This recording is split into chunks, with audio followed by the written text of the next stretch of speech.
Assalamualaikum warahmatullahi wabarakatuh. Ketemu lagi dengan saya Siti Rosalina NIM 073 dari Prodi Teknik Informatika. Pada video kali ini kita akan bahas tentang standarisasi jaringan komputer. Apa sih standarisasi itu? Standarisasi merupakan sebuah aturan main atau protokol yang digunakan agar semua hal atau pekerjaan dapat berjalan dengan baik. Ada dua bentuk standarisasi jaringan komputer. Yang pertama ada model OSI dan yang kedua ada TCP/IP. Model OSI dikembangkan oleh sebuah organisasi yang merupakan Badan Standarisasi Nasional ISO yang merupakan usaha untuk menstandarisasi komunikasi data antara berbagai vendor. Sedangkan TCP/IP dikembangkan oleh DoD, Department of Defense, USA pada tahun 1970-an. Model ini lebih banyak digunakan di pasar karena lebih sederhana. Nah, berikut ini merupakan tabel perbedaan antara model OSI dan TCP/IP. Pada model OSI terdapat 7 layer. Ada physical, data link, network, transport, session, presentation, dan application. 7 layer tersebut dibagi menjadi 2. Ada media layer dan host layer. Sedangkan di TCP/IP hanya ada 4 layer, yaitu network access, internet, transport, dan application. Sama dengan model OSI, TCP/IP juga membagi layernya menjadi 2. Ada data flow layer dan application layer. Selanjutnya kita akan membahas lebih jauh tentang layer yang ada pada model OSI. Yang pertama ada application layer, di mana application layer berfungsi untuk menunjang aplikasi untuk berkomunikasi melalui jaringan. Kemudian ada presentation layer yang berfungsi untuk memformat data sehingga dapat dikenali oleh penerima. Di layer ketiga, ada session layer yang memiliki fungsi untuk membentuk koneksi, kemudian memutuskannya ketika data telah terkirim. Selanjutnya ada transport layer yang di dalamnya mengatur flow control, acknowledgement, dan mengirimkan ulang data jika diperlukan, atau retransmission. Selanjutnya ada network layer yang berfungsi untuk menambahkan alamat jaringan pada paket.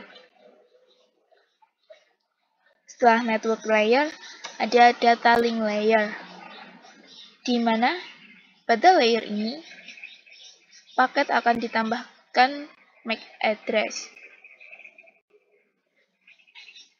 Yang terakhir ada physical layer yang berfungsi untuk mengirimkan data melalui media transmisi. Selanjutnya kita akan mempelajari tentang layer yang ada pada TCP/IP.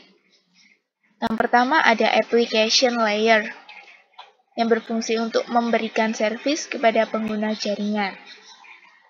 Yang kedua ada transport layer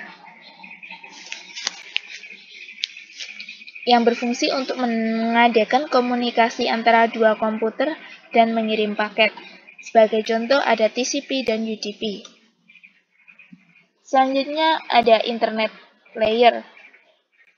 Internet layer ini yang mencari jalur terbaik untuk pengiriman paket data. Kemudian ada network access layer yang berfungsi untuk mengirim dan menerima dari dan ke media. Protokol yang umum digunakan di pasar ada TCP dan UDP. TCP dan UDP ini termasuk dalam transport layer, di mana TCP merupakan suatu standar komunikasi yang dapat digunakan untuk bertukar data antar komputer oleh suatu komunitas yang tergabung melalui jaringan internet. Sedangkan UDP merupakan salah satu protokol lapisan transport TCP/IP yang mendukung komunikasi yang tidak andal tanpa koneksi antara host-host dalam jaringan yang menggunakan TCP/IP. Lantas apa yang membedakan TCP dan UDP? Ada banyak hal yang membedakan TCP dan UDP. Mulai dari koneksi.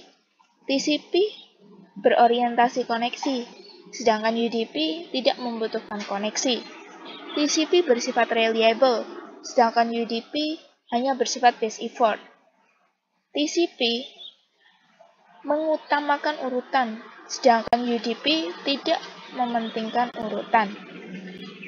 Di TCP ada retransmission atau pengiriman ulang data jika diperlukan, sedangkan di UDP tidak ada retransmission. Dalam TCP membutuhkan handshake, sedangkan UDP tidak membutuhkan handshake.